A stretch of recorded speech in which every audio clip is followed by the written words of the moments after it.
interested to speak to this next lady, Laura Vitchins, who I've had in my rough notes as CEO of Britain's National Sperm Bank, but actually the official title is from the National Gamete Donation Trust.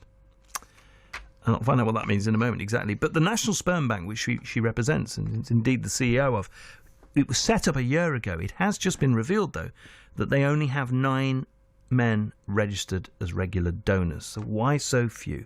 Let's speak to Laura now. Hello, Laura. Good morning. Gamete. Have I got that right? Yes, it is the medical term for eggs and sperm. Oh, right. Don't worry, I always say eggs and sperm, but I'm a foreigner, I get away with that. Okay, good. Why so few donors? Do you know what? I'm going to completely flip that around. I'm going to say, wow, we have got as many as 9. Really? I know it's going to sound strange, and I think the point to remember is that these are not the only 9 donors in the UK. Be assured there are about 700-ish in the UK, and this is the only national bank that provides for all the other clinics. What we set out to do for the Department of Health is set up a national framework, and on a funding of £77,000. Now, even those who are not really familiar with how these organisations work, I'm sure can work out that £77,000 is not really enough to set up a fully fledged national sperm bank.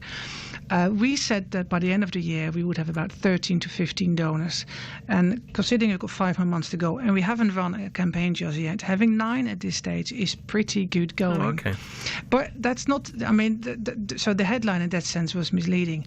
The underlying message is, and I'm very grateful for being able to talk about that, is there are not enough men coming forward, whether that is for the National Sperm Bank or any sperm bank in the UK for that matter. So there is a real issue here. There is a real issue. The headline figures perhaps misleading, but Yeah. so why is Absolutely. this issue? Why are there not enough men? There are not enough men because it's a very complicated process. That's one of them. It takes about 100 guys to come forward to lead to one donor. That is because about the guy, 80 or 90% of their sperm fails. Now, I know this is a shocking statistic. I'm not saying that 80 or 90% are infertile, but what it means is that the sperm that's needed for a bank will not withstand the freezing process, or actually more precise, the thawing process. So a guy who is a father and fertile in that sense may not be good enough for a sperm donor. How do you find this out? Do you have to freeze a sample and then thaw it and see what happens? Yeah, you have to. The other thing is that quite a few men, they inquire and then we tell them, or they're being told, well, it's not a matter of walking into a clinic and doing your bit, and everybody knows what doing your bit means, but you actually have to go there twice a week for, depending on the quality of your sperm, about 3 to 4 months. So, and then at the end of it, you have a blood test after 6 months. So the whole process of committing to being a sperm donor could take between 6 to 9 months. That is a long time. What's the incentive for men to donate, given all those hurdles? I guess the same incentive why there are people who donate blood, and on one hand you can't compare, but at the same time it is to help other people. You know, they, of course, with sperm donation there's a lot more involved, but most men are genuinely inspired.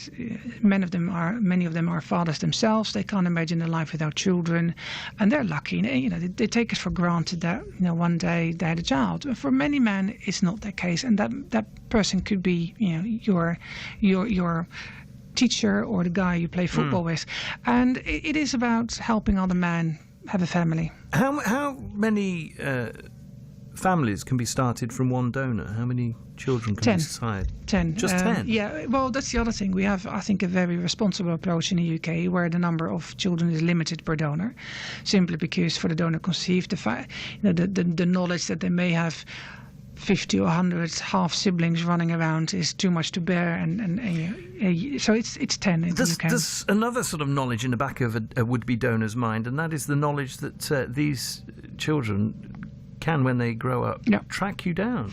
Yes, absolutely. I mean, donors are prepared for that fact as well, and they can only donate under that guideline or legislation, is that the donor conceived can find out identifiable information by the time they're 18.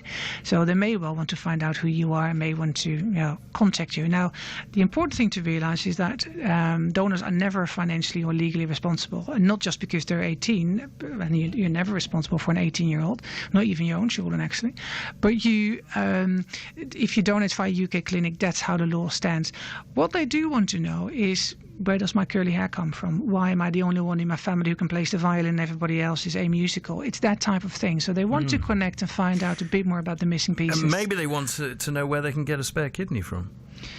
It could well be, but there's no obligation there, of course, and it's never been tested. And statistically, it's highly unlikely that will happen. But my point, I guess, is that this seems like because it's a fairly recent change, isn't it, in the law? 2005, about 10 years now. Okay. Yeah. It seems like that might be a very big disincentive for donors.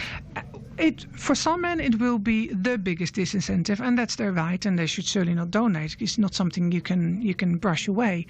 But in actual fact, the numbers of donors have increased since the law changed. So clearly, it hasn't put off all men. And how do you hope to attract more men donating sperm? Because there clearly aren't enough. There aren't enough, and it is about raising awareness. It is about making men realise what they are doing is not just the process, the smutty process, but that they give the gift of life and that they can create families and make quite a few people immensely happy, and having that knowledge that you truly made a difference. What we need is ordinary man doing extraordinary things, and we can actually want to appeal to man to realize that they could be that man who can do extraordinary things. Okay. And if anybody's interested in becoming a sperm donor, what should they do now? Thanks for asking. What they would need to do is text the word donor to 88802, and then we'll send them the information, and they can take it from there wherever they live. It's not just the National Sperm Bank, but any other bank in the UK.